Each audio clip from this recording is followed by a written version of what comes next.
Tyson is a true legend of the heavyweight division. He entered the ring to literally kill his opponents with his insane rage and power. But almost always Mike's opponents were much larger than himself. Today we will watch fights when Tyson looked much smaller than his opponent. Mike Tyson versus Frank Bruno. Bruno was an unusually powerful boxer. With a height of 6'2" and an arm span of 82 inches, he had a bodybuilder's physique and also possessed a powerful knockout punch from either hand and had experience in the ring.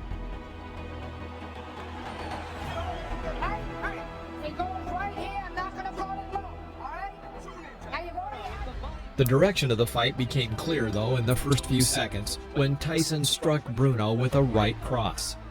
After that, it was clear that Bruno only wanted to escape the ring, more or less intact, and not necessarily win. He began to clinch at every opportunity and did not want to let Tyson get to a good range. This helped him hold out for the first round, but it made Mills Lane, the referee, angry.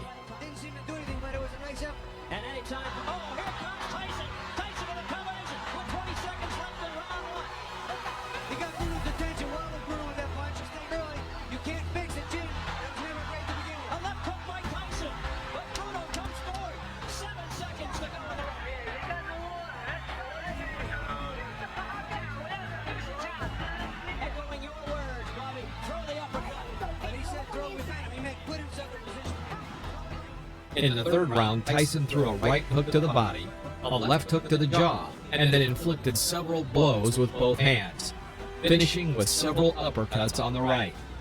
Bruno fell into the ropes that kept him on his feet, and the referee saved him from a further beating, ending the fight and giving the WBC title to Mike Tyson.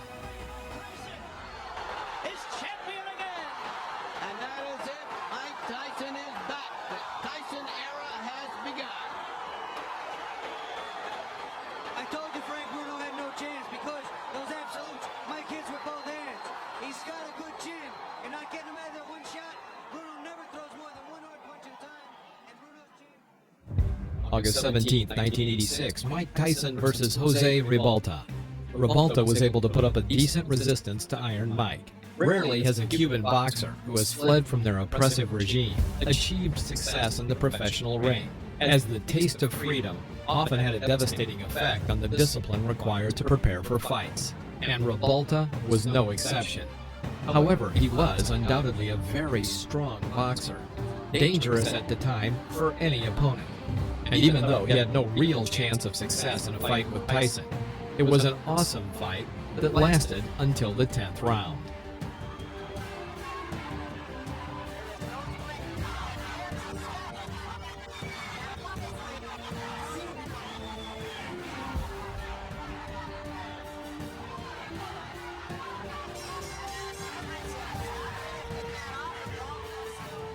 Round 10.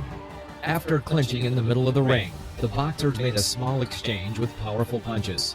The audience cheers for Ribalta and chants, "Jose, Jose." Mike clearly doesn't like this and goes on the attack with a powerful right hook to the head. He misses and immediately adds a left to the jaw. Ribalta falls back onto the canvas. He stands up and intends to continue the fight.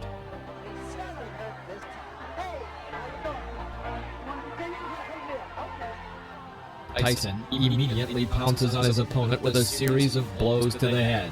All 5 blows land exactly on target.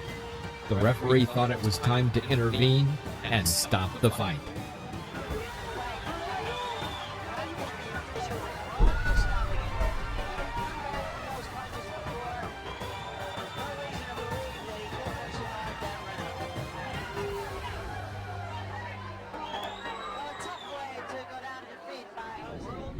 Mike Tyson versus Mike Jamison.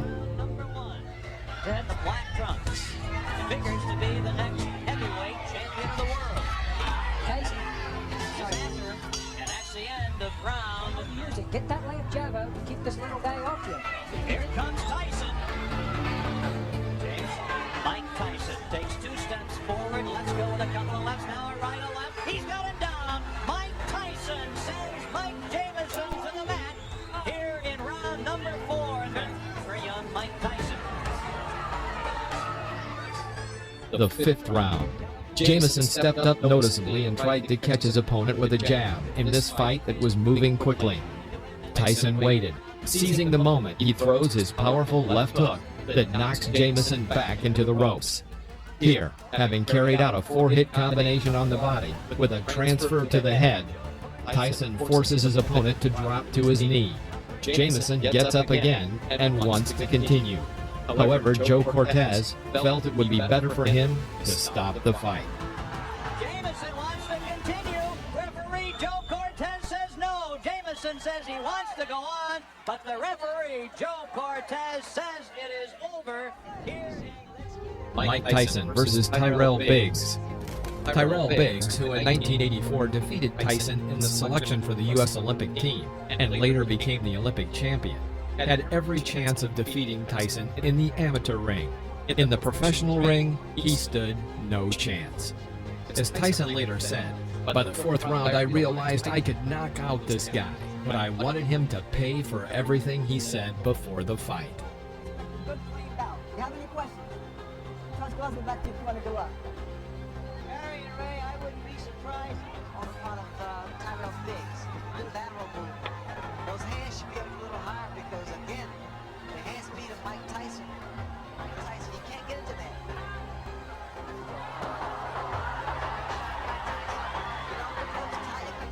And the right hand does no damage. There's a big right hand. That's much better. That took Barry. That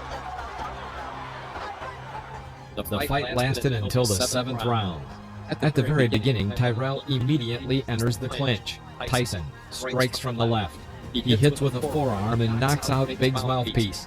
Another lingering clinch, and Mike Tyson throws a hard, short left strike to Tyrell's temple. Tyrell Biggs falls out of the ropes. His face is covered with blood, but he still manages to get up to the count of 9 and decides to continue the fight.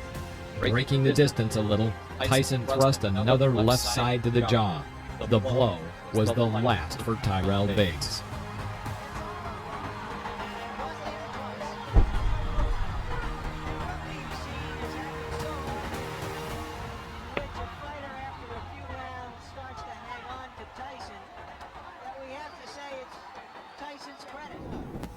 December 6, 1985. Mike Tyson versus Sammy Staff, who weighed 250 pounds with a height of 6'4". Before fighting with Tyson, he had 19 fights, 13 of which he won, and 11 of which were premature. Now look at the height difference, at least 6 inches. What does Tyson have? The first round. In one of the corners, Tyson ducks under his opponent's blows, and again lands his signature left hook to the head. By this point, Sammy's face was already covered in blood.